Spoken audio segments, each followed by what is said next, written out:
Buenas tardes o buenos días a todos y a todas. Soy Mario Paul Martínez, profesor e investigador del Departamento de Arte y del CIA de la Universidad Miguel Hernández de Elche.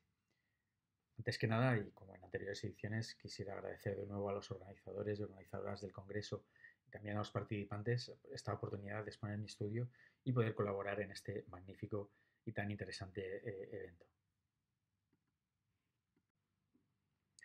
Se considera paisaje de dunas cerca de Haarlem, de Goldschutz, como la primera representación pictórica occidental de un paisaje entendido como tal. Una imagen autónoma de cierta intención naturalista y sin la presencia de otros protagonistas más allá de los elementos del entorno representado. Anteriormente el arte occidental sí que había dado muestras de una representación paisajística, especialmente la pintura, pero no fue hasta llegar al siglo XVII que estas apariciones en los lienzos, en las paredes, superaron mayormente un carácter instructivo, simbólico o decorativo. Es decir, que si veíamos un desierto, unas montañas o unas edificaciones al fondo, antes o en las obras anteriores al siglo XVII, tendríamos que considerarlos en su plano secundario, como un elemento de apoyo supeditado a un significado principal de la escena. Con todo, este paisaje de dunas de Goldschutz no es la primera muestra del género paisajista en la historia. El continente asiático, como demuestra el legado de artistas como Wang Wei o Mao Yuan, llevaban literalmente siglos de adelanto dedicados a este tipo de manifestaciones, además con sus propias metodologías de representación. Pero sí es el caso en el que la cultura de Occidente despierta la noción visual del paisaje y el primero en lo que vendría a iniciar o a constituir intelectualmente una de sus definiciones, en mi opinión, más acertadas. El paisaje entendido como un constructo estético, esto es, como una convención derivada de los fenómenos particulares de su cultura o de cada cultura. Desde estos aspectos, lo que nos muestra el paisaje de Goldschutz es tanto una forma de mirar como una forma de representar, donde caben, como vamos a ver hoy, no solo gustos estéticos de un periodo histórico, sino también inquietudes sociales, económicas, patrimoniales, etcétera, de aquellos que intervienen en el desarrollo y en la adquisición de la obra. Esta perspectiva, junto a otras que más adelante aportaré, es la que nos permite comprender la relevancia del género paisajístico per se y, consiguientemente, la que nos permite atender con mayor precisión a sus cualidades cuando la trasladamos a otros medios, como podría ser el teatro, el cómic, la fotografía, el cine o en lo que ahora nos ocupa, el videojuego. Esta es, por tanto, también la cuestión o las cuestiones que sobrevuelan la hipótesis principal de esta ponencia, ya que mi idea, como podemos leer, es grosso modo es presentar aquí las primeras interpretaciones estéticas del paisaje en el espacio virtual de los videojuegos y exponer, como decía antes, qué maneras de ver, qué maneras de representar predominaron en su gestación, así como qué tipo de herramientas se emplearon para sintetizarse sobre los campos de píxeles. Para ello voy a trabajar desde una aproximación de los estudios del videojuego, los Games Studies, para exponer y definir las condiciones propias del medio y sus casos de estudio seleccionados, combinada con lo que serían los estudios visuales, rama que dentro del marco genérico de la historia del arte nos permite entender los procesos de la construcción cultural de la visualidad. Para cortar el tema, además, voy a centrarme en un área cercana a la década inicial del videojuego. Me refiero a una época desde que se publica el primer videojuego comercializado en el mercado, Pong, en 1962, hasta 1985, año en el que los primerizos escenarios del videojuego dejan paso ya a un tipo de resoluciones y formatos en los que podemos constatar con mayor aseveración las hipótesis planteadas alrededor de lo paisajístico, lo pictórico y lo lúdico digital.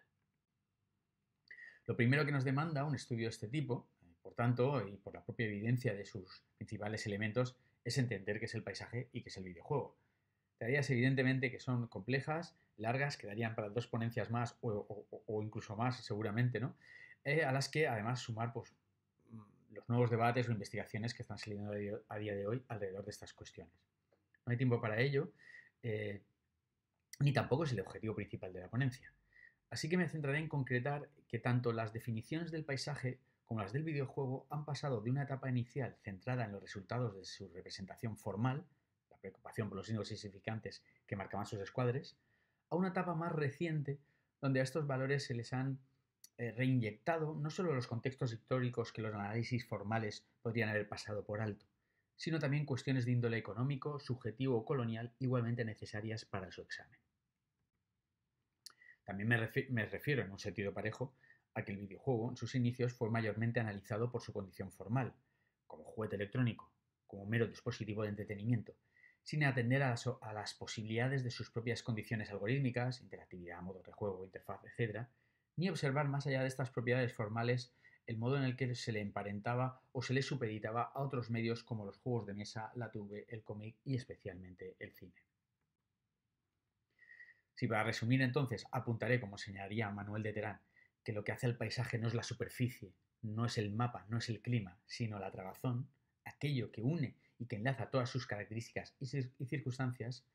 apuntaré a que el videojuego, tal y como lo entendemos hoy, es un medio artístico y cultural por sí mismo, igualmente constreñido por la historia y la materialidad, y por tanto también igualmente abierto a las múltiples posibilidades que enlazan sus procesos de producción con las circunstancias culturales, sociales, económicas, etcétera, de la realidad. Con todo, debemos señalar que, como cualquier otro medio artístico, en sus comienzos los primeros videojuegos no estaban aún a la altura de estas definiciones y sus condiciones se habían despegado todavía de esa consideración que antes apuntaba de juguete electrónico, más o menos epatante, pero desligado de un contenido intelectual o de cierto calado artístico. Decía el director Sergei Eisenstein que la historia del arte se basa en la progresiva evolución de la técnica de los medios empleados por las diferentes culturas para representar la realidad. Y aunque el autor se refería en este caso a cómo el cine representaba la evolución lógica de la pintura, podemos perfectamente extrapolar esta idea al videojuego y a sus entornos virtuales como un paso lógico en la evolución de los intentos del hombre por representar nuestro mundo. Considero, por tanto, que es fundamental, especialmente en esta primera etapa del videojuego, quedarnos con esta idea de evolución técnica como factor determinante para entender los procesos de producción de los primeros paisajes pixelados y para comprender cómo sus diseños se vieron constreñidos por las limitaciones de la tecnología electrónica y digital del momento. Con todo, a pesar de ello, con una programación rudimentaria, un almacenaje escaso que apenas rodaba los 100K de memoria y un resultado gráfico que apenas tampoco era más allá de un puñado de píxeles dispuestos sobre fondo neutro, hay que señalar que se crearon estructuras y niveles de juego todavía hoy memorables, capaces, en este sentido, de contener universos en sí mismos y no solo por la inventiva estética de estos entornos, sino también por la experiencia de juego condensada en su diseño. Juegos muy tempranos como Galaxy Game, Computer Space, Basketball, Dead Race, Shark Show, Gunfight, Breakout y muchos otros más, sea desde una gráfica abstracta o desde los intentos por representar un paisaje más o menos verista, hicieron de su mapa el territorio, transformando con gran acierto su economía de medios y esa escasa topografía de píxeles o de vectores en el tablero de sus experiencias de juego. En general, y hasta la llegada de los 80, los nuevos avances en su propia, los pocos avances en su tecnología, lo que hacían era presentar una serie de escenarios que o bien se presentaban como un espacio continuo, sin final a la vista, como el fondo sideral de Galaxy Game o Asteroids, o como la carretera infinita de Fire Truck, o bien se concentraba toda la experiencia de juego en una sola pantalla, un sistema conocido como Single Screen Game, al estilo de juegos como Gunfight, Dead Race o Shark Jaws, donde el fuera de campo era inexistente y los gráficos pixelados concentraban todo su microcosmos en un solo marco de juego. Del mismo modo, si la persona jugadora quería o podía adentrarse en estos escenarios de una mejor forma, era porque esa suspensión de la incredulidad, como diría Coleridge, se debía también al alto valor artístico que se le otorgaba en aquel momento a los muebles, carcasas y carátulas, donde además en estos se incluían una gran acumulación de referencias e ideas de medios externos como el cine, el TV o el cómic, entre otros. Los citados Sharkjaw, Seawolf, Gunfight, Space Invader u otros juegos que se extendieron posteriormente su fórmula, como Killer Shark, Submarine, Boot Hill, Sheriff, etc., le deben más al cine de Hollywood y a géneros como el western, la ciencia ficción o los films de tiburones o de submarinos que la propia inventiva del videojuego, que más adelante se despegaría de estos referentes desarrollando sus propios imaginarios. El salto cualitativo en cuestiones escenográficas, el momento en el que podemos observar un fenómeno más sólido referido a estas concepciones estéticas y culturales del paisaje, se da a partir de los años 80. Y especialmente durante su primera mitad, cuando gracias al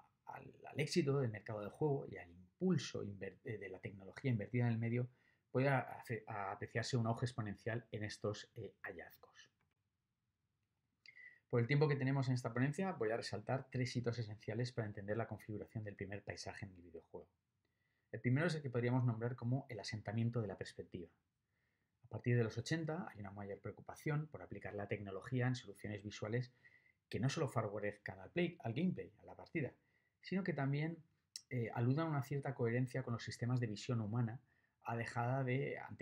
las anteriores representaciones no euclidianas o dimensionalmente imposibles.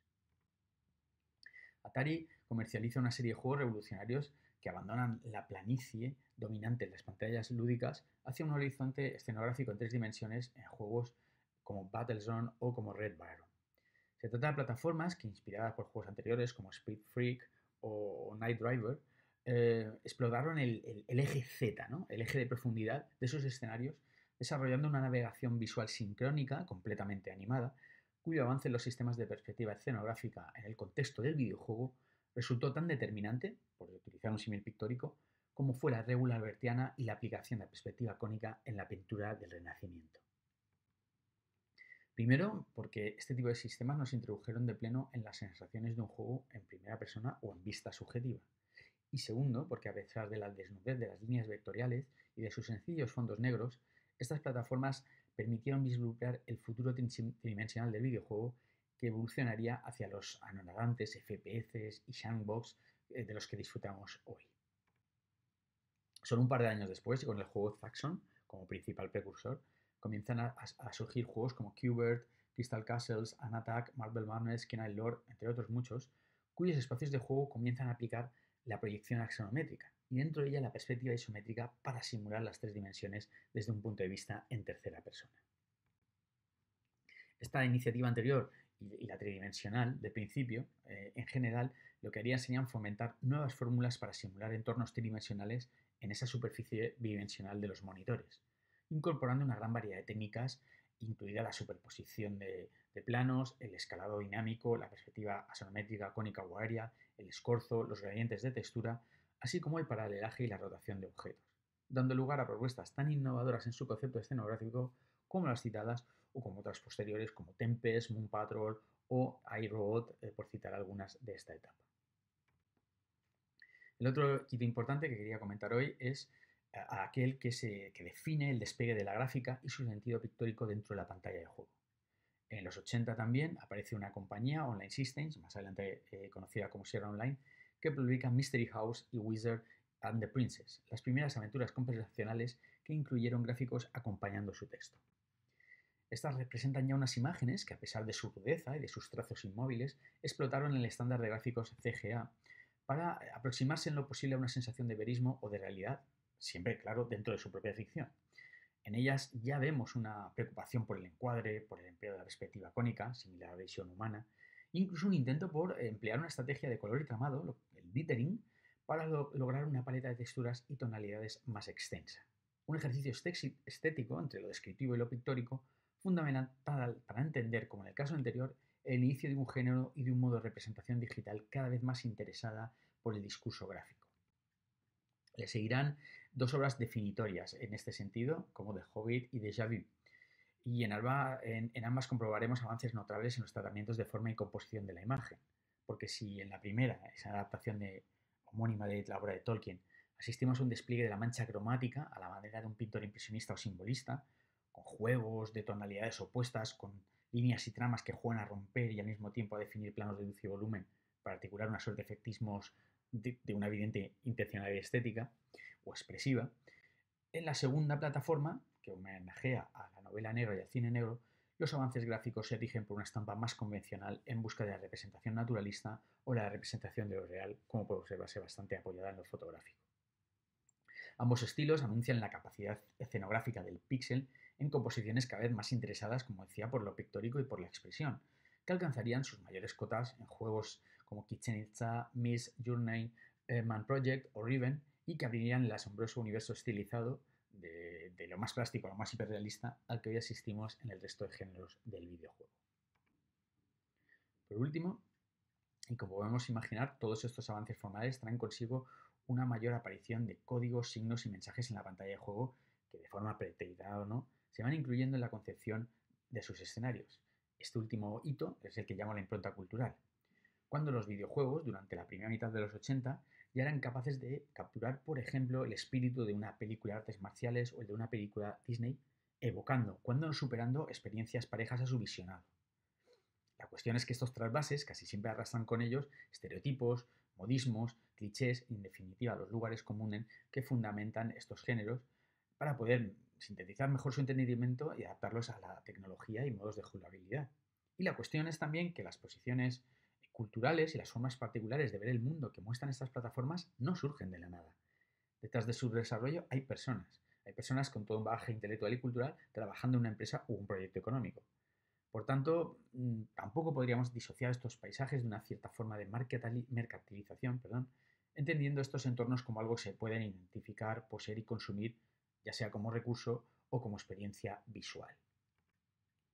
Los escenarios cenicientos de un juego de la época, como Russian Attack, copados de la arquitectura industrial, nieve y grandes cantidades de armamento nuclear, e inseparables de una concepción sesgada de la Guerra Fría inspirada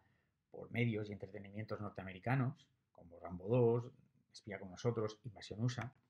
los suburbios que recorre el repartidor de periódicos en Paperboy, ejemplo del idilio de la clase media y sus símbolos del bienestar en la era Reagan, como las esculturas de flamencos que adornan las facelas ajardinadas, como las mujeres con el carro de la compra,